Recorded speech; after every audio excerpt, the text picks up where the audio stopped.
Tonight on Supersize versus Superskinny, tensions run high as 24-stone Laura and 8-stone Jake clash in a food standoff. It's absolutely terrible, it tastes disgusting. So what am I drinking? Well, it doesn't really taste that nice. Oh dear. Wait, what does your husband say when you eat stuff like this? It's normally at work. This is a dessert, not like a breakfast. Laura heads off for some transatlantic shock treatment and discovers a few harsh realities. I have to find a hospital that can suit my size. In fact, they've actually talked about having to go to the local zoo. That's so humiliating. And in Vegas, Dr. Christian discovers the shocking effects of obesity on the body and tries out a revolutionary new wound healing system. I think I could probably handle this. Yeah, definitely.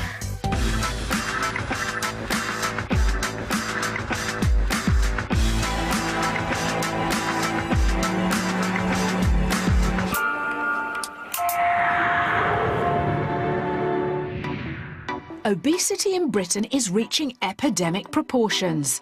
A recent survey suggests that by 2050, over 50% of people in the UK, that's the majority of the population, will be obese.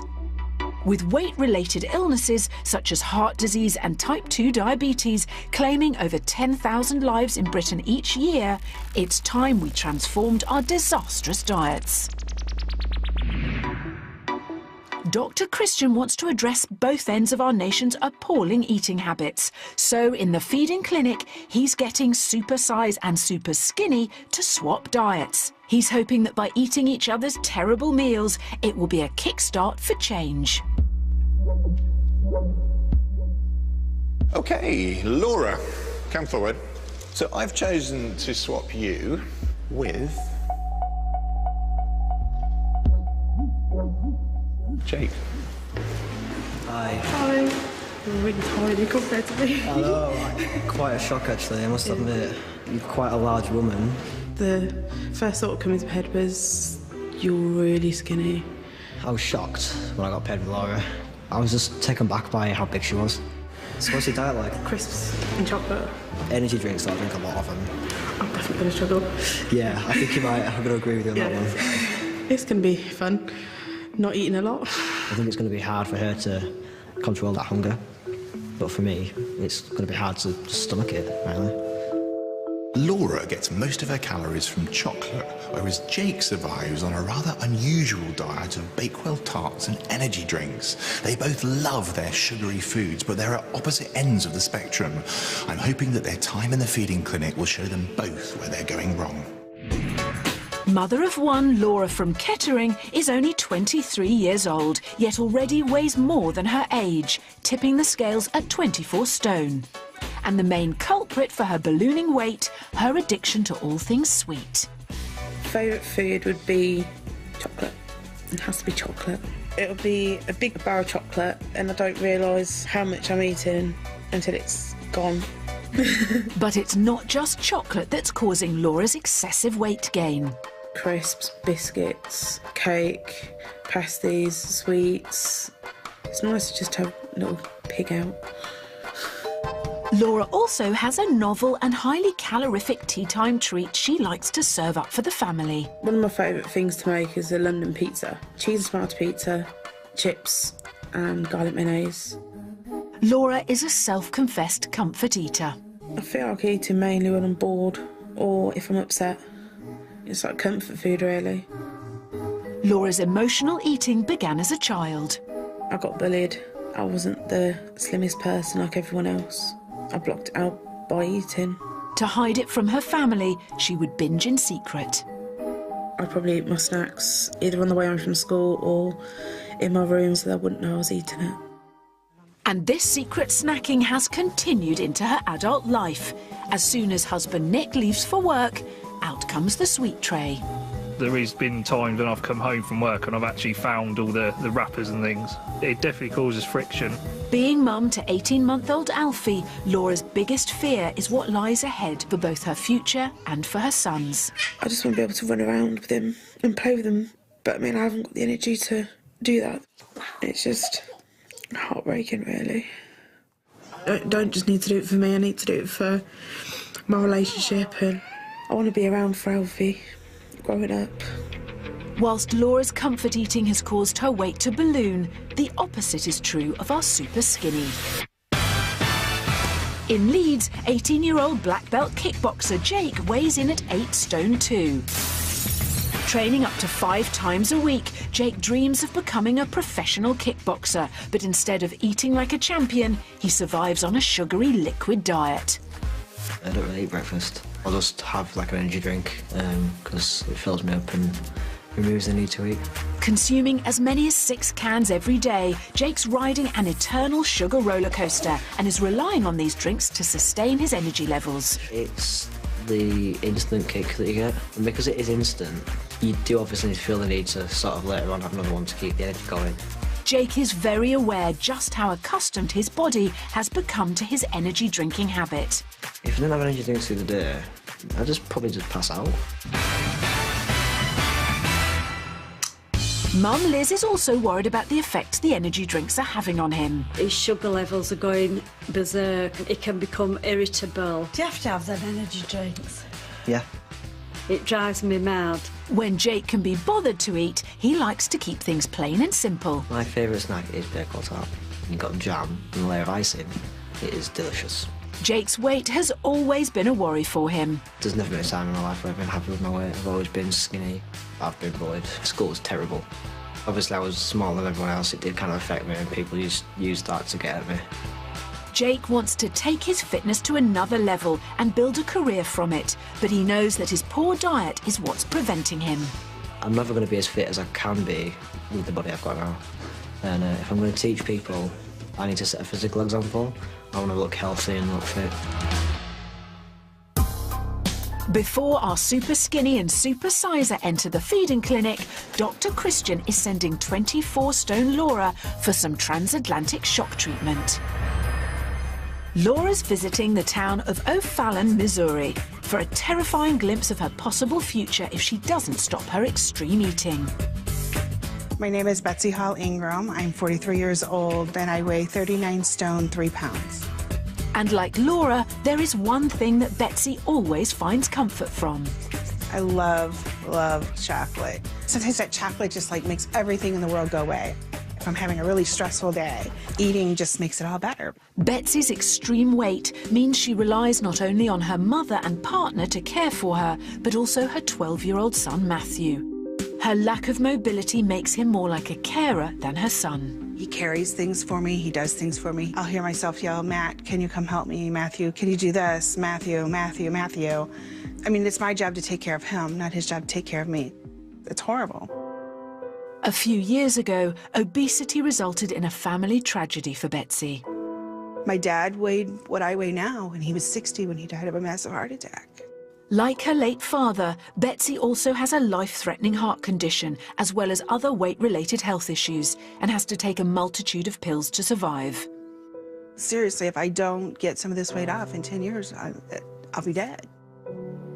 20 years her senior and 15 stone heavier, will the challenges of Betsy's life scare Laura into kicking her junk food habit? Hello, hi, I'm Betsy. How are you? Oh, good, come on in. thank you. Make yourself comfortable. The couch will swallow you. Hey, Mom, would you mind making Laura a glass of water? And it's not long until Laura and Betsy find some common ground. Are you a junk food eater? You like a lot of junk? I like my crisps and my chocolate. Gotta have that chocolate. Yeah, see, exactly. Oh, my God. Chocolate, chocolate. It's a shock when you see someone who's a lot bigger than you. I've never really met anyone bigger than me. She's the largest I've ever seen. But chocolate's not the only thing close to each of their hearts. I've got a little boy who's 18 months. Aww. He's the little baby. What's your child's name? Alfie. My son, he helps me clean my house. He helps me get dressed sometimes. Is that what you want Alfie to do with you? No, don't want him to have to help me do anything. How do you think Alfie would feel if you couldn't ever pick him up again because you weren't here? Yeah, he'd hate me for it. Really at home, talking about family and knowing that she relies on her son. Matthew, will you grab my pillow? Yeah. Every time. Don't really want Alfie to get things for me. I want to be able to do it myself. The strain on Betsy's joints means that she can walk no more than a few meters. If you need to stop, just let me know. Like I said, I'll let you set the pace because I can... Honestly, I can go faster. Yeah, don't. It does hit home that I could end up being like that, and I don't really want that to happen. I understand I need to lose the weight. I see that kick at the backside. Next day, Betsy takes Laura to her favourite American diner and meets up with some of her friends. Morning, ladies. This is Laura. Over breakfast, Betsy and Laura hear some home truths. You know, I see how out of breath you get when you're walking. And it is a concern that your health issues. I mean, I'm no skinny mini either, so I can just imagine the struggles that you have. And Laura opens up about her comfort eating. Do you know what triggers it? It's boredom and loneliness, because I'm at home with just my son all day and you can't really have a good conversation with an 18-month-old. So I think that's the downfall for me. I think it goes on down the line, because if mom's overeating or having bad food choices, that means the child's going to have them same bad choices as well. Laura, it's very nice to meet you. Good luck. I know. Unknown to her and Betsy, Dr. Christian's en route to meet them. I've put Betsy and Laura together because they have a huge number of similarities. They're both emotional eaters. Betsy is a very accurate vision of Laura in 20 years' time. Hello. How are you? I'm okay. Hi, Betsy. I'm Christian. How are you? Hi, I'm fine, thank you. What is that you've got there? Biscuits and gravy. Was that your idea, Betsy? I love it. This and chocolate. That's what you two kind of have in common, isn't it? Yes. We both need to lose the weight for our children. I would say that both of you are real emotional eaters, aren't you? Food is a massive comfort, isn't it? And do you find you kind of sabotage your weight loss attempts? When things are going badly, you just go, oh, sod it, you know, and you do. So, yeah. You convince yourself, well, it's not working anyway, so I might as well have this. Yeah, it doesn't matter. You have a bad day, and then it goes into a bad week, to a bad month, to I've given up. Coming up, Dr. Christian discovers a mountain of medication that could be Laura's future if she carries on piling on the pounds. Goodness me, look at that. Oh. That's quite shocking, isn't it? Back home in the feeding clinic, Jake struggles with Laura's supersize portions. I don't know where to start. It's just way too much. And Dr. Christian confronts Jake about his terrible liquid diet. Half your entire year's calories are sitting here in front of you. I don't know what to say. Chocoholic Laura weighs in at 24 stone and is almost 14 stone heavier than her recommended weight. Under Dr. Christian's orders, she's in Missouri, USA, for a glimpse of what her future could be in the shape of 39 stone Betsy. Dr. Christian wants to show Laura the serious health problems that come from years of comfort eating. Goodness me, look at that. Whoa. That's quite shocking, isn't it? Yeah. This is a diabetic medication. Yes. We've got a blood pressure pill here. Yes. And then this is an antacid tablet. I constantly have heartburn, indigestion. Very strong painkiller. I take it 3 times a day for the pain in my knees, my legs, and my back. When you're carrying a lot of weight around, it's sort of grinding away on these joints. What about you, or do you have aches and pains? I've got back pain and knee pain. It's just the same then? Yeah. I have a vitamin D deficiency. I'm severely anemic. I have a thinning wall in my heart. Cholesterol pills to avoid heart disease, actually. And then you're on aspirin as well, so this is a blood thinner to help prevent clots. Again, if you're overweight, the risk of blood clots is quite high. At over 39 stone, even checkups at the local hospital can be challenging. It's difficult. I have to find a hospital that can suit my size. In fact, they've actually talked about maybe even resorting to having to go to the local zoo to be able to use the equipment. They were serious? They were very serious. That's so humiliating. Yes. Actually, isn't it? Laura may be 15 stone lighter than Betsy, but if she carries on getting bigger, she too could be in a similar situation. And you're not on lots of medication, are you? I'm not on anything. You're not on anything. But I bet you that's what you said, what, 10 years ago? 5. 5 years ago, you could have said that. So you see how quickly it suddenly hits you. Yeah. But this is all preventable. This doesn't have to happen to you at all. Laura's visit is almost at an end, and Dr. Christian wants to know what she's learnt from the experience. So, what do you think of all that? Yeah, it's a big eye-opener. Seeing how difficult everything is for Better, seeing how difficult her life is, and don't want that to happen to me. Do you see you in her? Yeah, but I don't want to get that big. Suddenly being confronted with this potential future image of her, I think it's been really quite a lot for her to take in. But actually, do you know what? I'm kind of pleased, because this is what she needs to do, and I think this is going to be the impetus for change that she needs.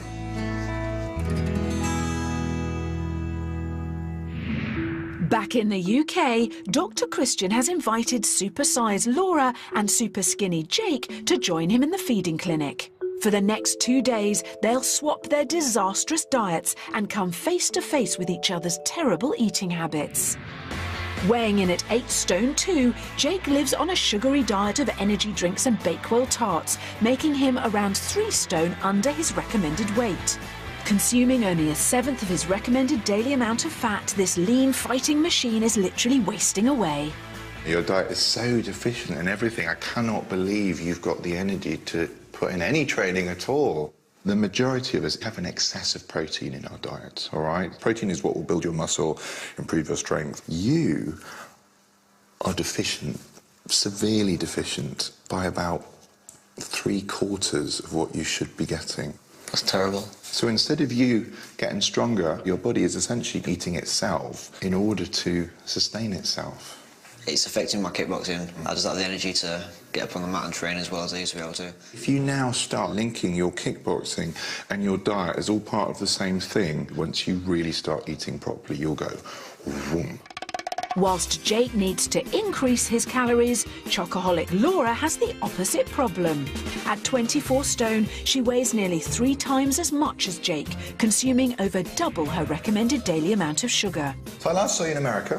Yeah, it was with Betsy. What sort of aspects of her life really resonated with you? All the medication she takes. So that worried you? Yeah. What is it with you and chocolate, Laura? I do like chocolate.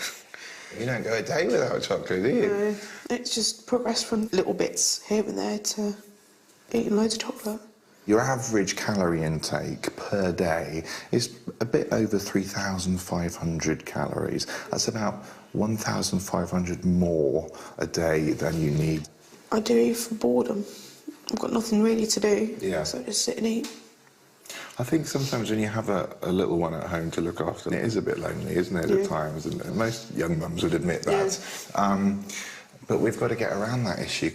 It's got to be all about balance and portion size. And every single little change that you manage to make on each and every day will add up to a big difference in the long term.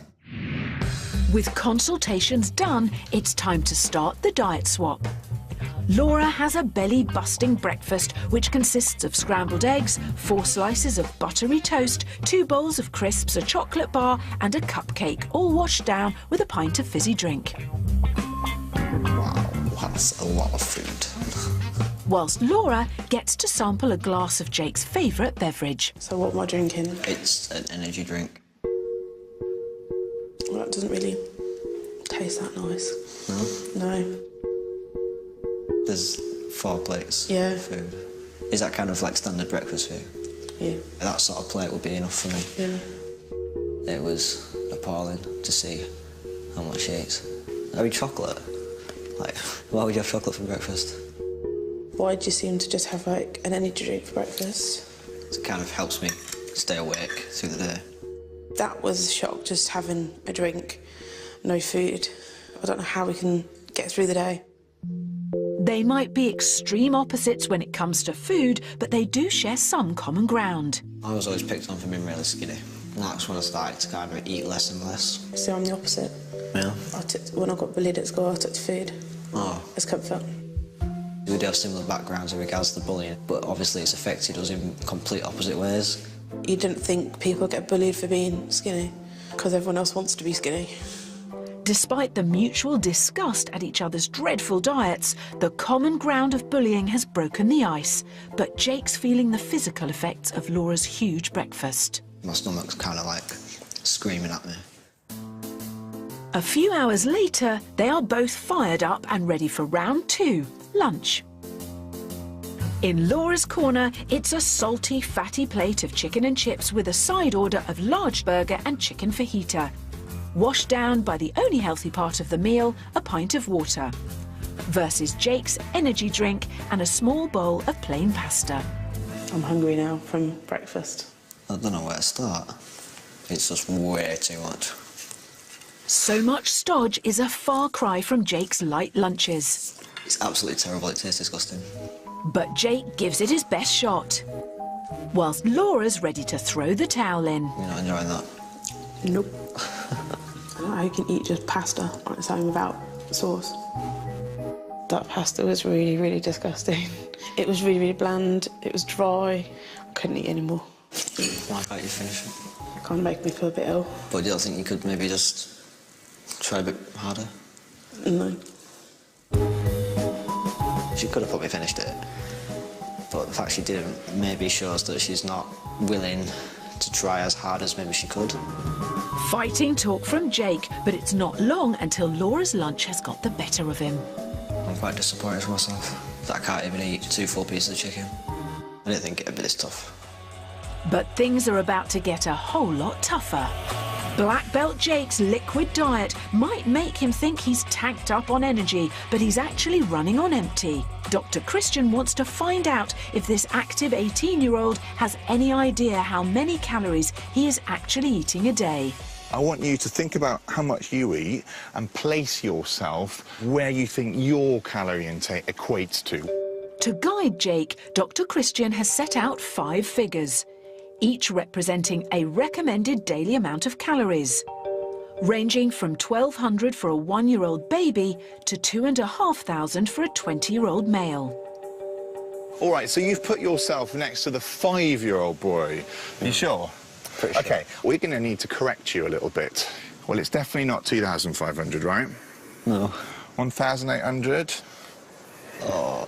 1,200? No. Jake, you're eating 750 calories a day. Oh, my God. Less than a 1-year-old. That's terrible. It is probably the lowest I have ever seen in someone of your age. Living such an active lifestyle, Jake should be consuming at least 2,700 calories a day, nearly 3 times more than he currently is. Inside, Dr. Christian wants to show Jake just how bad his liquid diet has got. 27 litres of energy drinks you drink a month. That is 324 litres in a year. That's just ridiculous. A concoction of carbonated water, colouring and other trace elements, the key ingredient that's driving Jake's addiction is... caffeine. That's what you crave in your energy drinks. What do you think? Have a swig. I think I'll pass. But now for the killer ingredient, sugar. 36 kilos a year. Wow. Eating less than 2 solid meals a day and regularly skipping food, 50% of Jake's calorific intake comes from the sugar in his drinks. Half your entire year's calories are sitting here in front of you. I don't know what to say. But these empty calories support no nutritional value, and the lack of food means Jake is deficient in essential vitamins and minerals, which could lead to serious fatigue and a weakened immune system. This is something called a macroglossia. It's a big tongue, and it's red, and it's inflamed, and it's really sore. So this person's not getting enough iron in their diet, which you are not. That can't happen, can it? This is a kind of dermatitis. Vitamin C deficiency can cause this. You get all these infections, and that's because the immune system's not working properly, because this person is so deficient in protein, which you are. It's horrific to think that could be me one day. All of this is avoidable. Cut down on those energy drinks and you increase the food intake instead, and all of this sort of stuff will become a lot less likely to happen. The pictures were just awful. I don't think you realise what you're doing until you see it, like, put in front of you like that. So I need to change now before that does happen. With Dr. Christian's words ringing in his ears, it's time for dinner. Oh my goodness me. And as usual, Laura's topping up the calories with her own speciality, her triple-decker London pizza. A cheese and tomato pizza smothered in chips and garlic mayonnaise plus 2 fizzy drinks. That is one of my favourite meals. I think the pizza's like enough as it is, and then to have the chips as well, and the cheese and the mayo is like a lot. And for Laura, it's yet another energy drink. It's the last thing I need. There's more energy drinks. I'm starting to wonder how he survives on energy drinks because I'm not doing so well. It's starting to really affect me. Jake's beginning to find a new energy source and has eaten far more today than he ever normally would. To be honest, you've done quite well. I'm proud of myself, actually, for eating that much. Having only had 3 glasses of energy drink and half a bowl of pasta all day, Laura is missing her comfort food and is starting to struggle. How do you think you're going to cope tomorrow? I'm hoping there might be a bit more food. If there's more energy drinks, I don't think we'll be able to cope. Las Vegas, Nevada, the city that never sleeps, exercises, or stops eating. In this state, 60% of the population are overweight or obese. One very serious condition associated with obesity is type 2 diabetes, and a place where this is very apparent is Las Vegas. Doctors and nurses here at the North Vista Hospital in Las Vegas are constantly working to treat the complications of obesity. Diabetic ulcers and wounds can be some of the most problematic, and despite the best technologies available, can result in patients losing entire limbs. Amputation is the last resort here at the Wound Clinic, where Dr. Carl Williams sees patients suffering the most extreme and health-threatening results of obesity. Is it fair to call it a lifestyle? It is a lifestyle, yeah, and it's a lifestyle problem that can be changed. Exercise, lose weight, watch your diet. But sometimes even the first ulcer or the first problem isn't enough to get them to change. It's almost not until the amputation exact levels that start. occurs. And now, sometimes that's the only time they really seek medical help, and then sometimes it's too late. Betsy developed diabetes in her 40s. She badly injured herself in a fall 4 years ago. Whilst her right leg is being treated for a severe wound, her left leg had to be amputated. They said, we've tried everything and we can't get rid of it, so we need to take the leg off. So Gotcha. Cried all the way, but... I bet you did. What's your diabetic control been like? Do you think this has been the kind of the cause of all of these problems? Oh, well, definitely. Definitely. Yeah. But it's under control now. Why did you find it so hard before, do you think? Because I still thought I could get away with all the sweets and stuff, and you really can't. That's what destroys your body. When I got diabetes in my 40s, I should have taken care of it then, not now. For diabetic patients like Betsy, wounds can take years to heal, and if they don't, the result can be amputation. But here at North Vista, they are using a groundbreaking wound healing system, hyperbaric oxygen therapy. The chamber increases the amount of oxygen in the blood and body tissue, which speeds up healing. How long would someone be in one of these for each time? Patients, they're here for a total of 120 minutes, 2 hours every single day, Monday through Friday. It's a commitment, isn't it? Big time. Diabetic patient Roberto has a deep-seated bone infection in his bottom. After suffering with the painful wound for 7 years, he is now receiving daily sessions in the chamber. Do you find this treatment is helping? Is the wound finally getting smaller and healing? Oh, yeah. Yeah, it really is. More than halfway through his treatment, breathing in oxygen in this pressurized unit has accelerated his body's ability to heal. It's expected that Roberto could be completely healed with another 6 sessions in the chamber. Well, the patients seem pretty relaxed lying in there. Doesn't seem too threatening. You want to give it a shot?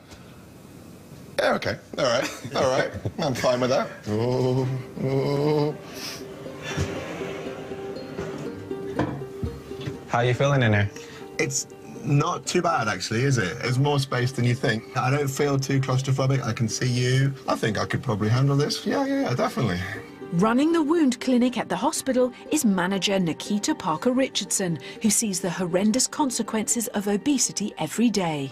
We've got a big push toward limb salvaging now, trying to make it possible for these wounds to heal. And have you found that the hyperbaric oxygen chambers, have they made a difference to your life, well, your patients' lives? It's a blessing in a glass. Really? It's a blessing in a glass, literally. It's so interesting to see a treatment originally developed to help divers with the bends now being used so effectively to treat problematic wounds and ulcers. It's remarkably effective, and these patients traditionally would not have fared well at all, but have now been given a new lease of life. It's day 2 at the feeding clinic and breakfast is served. For Laura, it's Jake's favourite meal, a Bakewell tart washed down with another energy drink. For Jake, it's a feast of fat and sugar with a whole cream-covered chocolate gâteau, a large bowl of crisps and a plate of sweets and biscuits. This is a dessert, not like a breakfast. I mean, what makes you eat that sort of stuff? I don't know if it's because it's quick and easy. I don't have to stand and prepare anything and just chuck it on a tray and go and sit and watch telly eating it. I mean, what does your husband say when you eat stuff like this? He's normally at work. Do you ever tell him? No. He'd probably be disgusted in me. Starved of food and waking up to the true horror of her appalling diet, it is finally hitting home for Laura. When I was watching Jake eating what I would eat for breakfast, it made me realise I need to change. Okay. Yeah.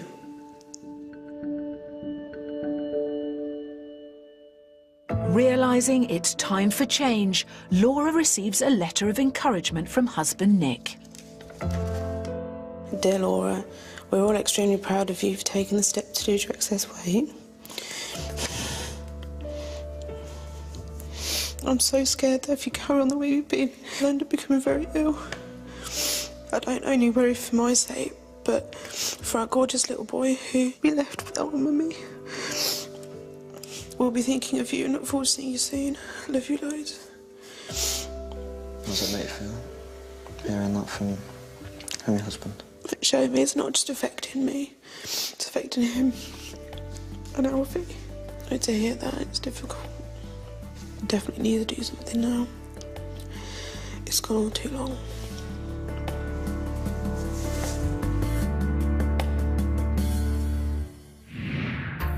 It's the last supper for our Supersize and Superskinny. Jake's got a huge plate of sticky barbecued chicken and chips, onion rings, a colourful array of fizzy drinks, a caramel slice and several slabs of chocolate. And at last, Laura gets a meal she can chew. It's a chicken and vegetable curry and, of course, that ever-present energy drink. Nice eating solid food. Quite looking forward to this, actually. Jake's starting to see food in a whole different light. And Laura seems to have turned a corner in her attitude towards food too. Smaller portions. I should be having this sort of size plate, not that size. Yeah. I would say you're doing really well with that. Thanks. I'm trying my best. Laura and Jake's newfound strength means they are ready to start on their healthy eating plan. I'd never sit down and eat all that, but I've proven to myself that I can do it. Same for me as well. I don't need the food. Yeah, I feel hungry, but I don't feel like I've been starved. That's good. As their time in the clinic comes to an end, Dr. Christian's got their diet plans at the ready and some final words of advice. Here are your healthy eating plans. Jake, this one is yours. I'm only going to say one thing to you, Jake, and that is anything is better than what you're doing now, all right? Yeah, I do. Laura, identify those times of day where you're bored, you tend to then start thinking about food and think of something you could be doing instead, and I think you'll nail this, all right? So, guys, best of luck to the both of you. Thank you. Jake's diet plan increases his daily calorie intake to 2,700 a day. That's 2,000 more than currently.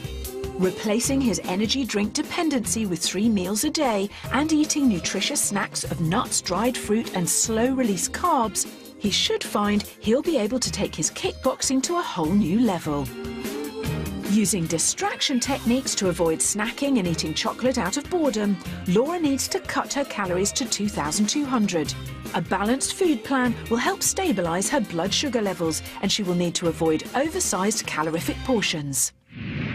Laura and Jake's time in the feeding clinic is up. The feeding clinic has definitely opened my eyes to what I'm eating and my diet. It's been a tough experience, but I've realised that I can eat more than what I am doing. And if I push myself, then, you know, I'll get the results. My time in the feeding clinic has kind of made me open my eyes a bit more to my attitude to food. It's made me a lot more determined than I've ever really been to being healthy and happier, to be honest. Laura and Jake will be back in 11 weeks. I'll see you later. See you later. When Dr. Christian will be weighing up their progress. Author and journalist Emma Wolfe suffered from anorexia for many years. I've always loved sport. Running and cycling are my two main passions. But in the midst of anorexia, running became a real problem. In fact, I'd say it was an addiction. A recent study by UK Sport found that professional athletes are more likely to have an eating disorder than non-professional athletes, and their prevalence of developing it could be as high as 13.5%. In this two-part investigation, Emma wants to find out why some fitness professionals might be more at risk of developing an eating disorder and what the causes are. Ali Stableford always wanted to be a professional dancer. Like many little girls, she started ballet classes when she was just 3 years old, with dreams of becoming a ballerina. I first noted that things started to change when I was dancing, and I became more obsessed about how I looked and was looking at other people and how they looked and comparing myself to them. When I was in my dance classes, comments were made towards me about my weight and whether they thought that I was the right weight to be a dancer. Around the age of 11, Ali's body shape started to change and she became more aware of what she was eating.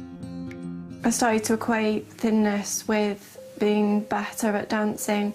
I just didn't have the energy to complete the dancing properly anymore. My muscles became weaker. I was becoming tired really easily and getting really dizzy as well. Ali had hoped to apply to the Royal Ballet School, but by the time she was 16, she was too ill, and at 18 she was clinically diagnosed with anorexia, scuppering her plans to become a professional dancer. Now 25 and over 2 years into recovery, she's training to be a mental health nurse. Is it quite easy to hide an eating disorder?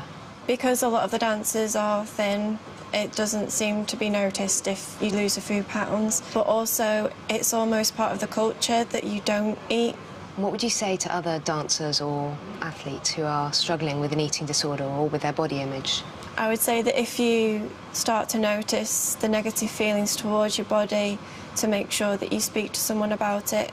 If you're getting negative comments from teachers or trainers or even other girls in your classes, it's to stand up and say you're not willing to accept that. Unfortunately, Ali's story is not that unusual in the world of dance. In order to investigate this further, I'm off to meet a woman whose eating disorder developed while she was competing at the highest level in her sport. Flora Colmar represented England at fencing and was ranked 21st in the country in the under-21s. Hi, how are you? I'm good, how are you? Good to see you. You too.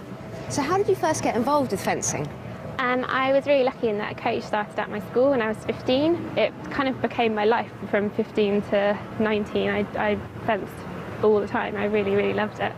And how did it go from being a healthy, exciting, fun pursuit to becoming something unhealthy and destructive?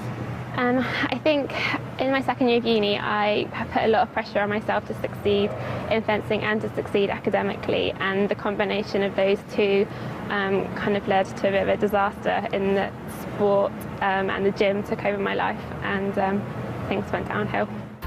At the age of 19, Flora was diagnosed with anorexia. My role models in the fencing world were all tall and were all slim, and that was not something that I saw myself as necessarily, and I think that I used that image, kind of twisted it to make it thin rather than healthy slim. In my second year of university, everything became a bit obsessive, and it was necessary to do things like go to the gym for 2 hours a day and then go to fencing for 2 hours. To make sure I fitted in enough exercise, I would cancel plans with friends, with family. It was quite a lonely existence, really. And my diet changed to fruit and vegetables, and not very much of them. My weight loss happened really, really quickly. It was within about 6 months of going from a normal sort of size 10 to being a size 0. My BMI was about 12. With a dangerously low BMI, Flora was hospitalised for 4 weeks. She's been in recovery for a year. You can hide a severe weight loss, can't you? Yeah, and you you can. can't see if someone's desperately ill with fencing clothes on in the same way that you can see if a ballerina. Completely. No, and I think that's how I did so well hiding it for a long time. It got to the point where my breeches were falling down, and they were like, well, to begin with, people were thinking it was quite funny because I was trying to fence and holding my trousers up. But then I think the realisation kicked in that it wasn't good. Flora was competing from a young age at a high level in sport. Unfortunately, that drive to be the best was also the thing that fueled her eating disorder. It's great that she spotted the signs early, and I'm so glad that she's on the road to recovery now. Professor Andy Smith has researched the link between competitive sports and eating disorders, and next week he shares his findings with Emma, who also meets a world-class athlete who overcame anorexia and bulimia. It's been 11 weeks sampling a new diet plan for energy drinker Jake and chocolate lover Laura, but have they resisted temptation or fallen at the first hurdle? I feel quite nervous about getting the scales. If the scales don't show me that I've put on at least 5 pounds, I will be gutted. Today's a really big day for me. I can get on them scales, I can see how much weight I've lost, and then it's more determination to lose more and more weight, and I can't wait. Jake, it's good to see you again. How are you feeling? Thank you. Yeah, great. I feel really good. Tell me what sort of changes you've made. I've cut out the energy drinks altogether. They're completely gone. Really? So my little lesson in energy drinks had an effect? Yeah, that was a wake-up call for me. I feel really good. I'm not tired all the time. I've got more energy to do things of the day. I'm spending my day more productively now. Yeah. But what about food, then? My portion sizes have tripled. Really? Yeah, it's got more of an appetite as well. I just want to eat more all the time. Kickboxing is one of your passions. Yes. That's improved, is it? Yeah, tenfold. Oh, really? Wow. OK. I've just been a lot fitter. I can do more press-ups now, and I can do more sit-ups, more pull-ups. I'm just a lot stronger in myself. Are you going to keep this up? Oh, good, yeah, 100%. If I can achieve this, I can achieve anything. Laura, welcome back. It's nice to see you again. You're looking really well. Tell me how it's all been. Yeah, it's been really good. I've made so many changes. Eating differently? Yeah, eating a lot differently. Smaller portions of healthier things, really. Less chocolate, not the huge chocolate bars. I'm having probably just a small little mini chocolate bar. Good. And now you're not missing it, but you're not gorging on it as much. What about the secret eating? That stopped. Completely? Yeah. I'm just sticking to 3 meals a day now. I'm starting to do a lot more exercise, like walking and dancing. I'm not sitting at home bored and eating now. I go take my son out to the park. I'm really proud of myself for sticking to something and getting the weight off. It's time to reunite Laura and Jake. Oh, you look amazing. So do you. Hello. God, you look really good. Yeah. Wow. How about your portions? Much bigger. Yeah, a hell of a lot bigger than they were. So you're pleased to know I've cut off the energy drinks? Good. No more of them. Good solid meals for me now. Yeah. What about your little sneaker at snacking, is that? All gone. Good. Yeah, really well done. Right, sorry to interrupt you, but here we all are, the big final weigh-in. The bit you've been dreading, both of you, haven't you? Jake, there's a reason why your energy levels have improved, and there's a reason why you feel that your kickboxing has got better. And that's because you've put on a whacking 10 pounds in weight. 10 pounds. That's unbelievable. Laura, what do you think of that? That's fantastic. I wasn't even hoping for half that. I know you weren't. I'm really proud of you because I know how hard this was for you. But also what I hope now is all these improvements that you are feeling in yourself and that fantastic figure of 10 pounds is going to make you keep this up. That's amazing. Yeah? I couldn't have asked for a better result. Laura, right, no pressure here then, is there? What about you? Half a stone. Half a stone? A stone would be perfect. Anything more would be over the moon. Well, Laura, prepare yourself to be over the moon because you have lost over a stone. 1 stone, 1 pound, which is fantastic. There's more news. 6 inches have disappeared. 6 inches from round your tummy and 4 inches from round your thighs. So you, my dear, have shrunk visibly since I last saw you. Are you happy? Clearly you are. Yeah. Those are tears of happiness, aren't they? Yeah. I'm so proud of both of you because out of everyone, I think you two were kind of the most stuck in your ways, and I thought you wouldn't do as well as you did. And you have proved me the most wrong, and I'm delighted with that. So thank you so much, both. Thank you. Thank you. find out that I've got on 10 pounds is like, wow. I'm dead proud of myself. Elated, I think, is the right word. I can't believe I'd actually lost that amount of weight. I wasn't expecting it at all. It's kind of spurred me on to kind of push forward and lose more weight. It's all changed for the better. Next week, Super Skinny Rebecca and Supersizer Joseph go head-to-head in the feeding clinic. You're joking, right? My face is not impressed. Joseph gets some shock treatment. That is a month's worth of your cereal. It's disgusting. Dr. Christian's in Las Vegas seeing the leftover consequences of obesity. It weighed about half a stone, so not only is she going to be smoother and slimmer, she's also going to be lighter. And we meet US supersizer Boogie, who, despite being an internet sensation, is desperate for change. The rest of my life is not really worth living. To go bigger or to go smaller? Two very different opinions tonight in Body Shockers My Big Boob Hell at 10. But coming up, 5 months of sweat and tears are poured into a one-off performance.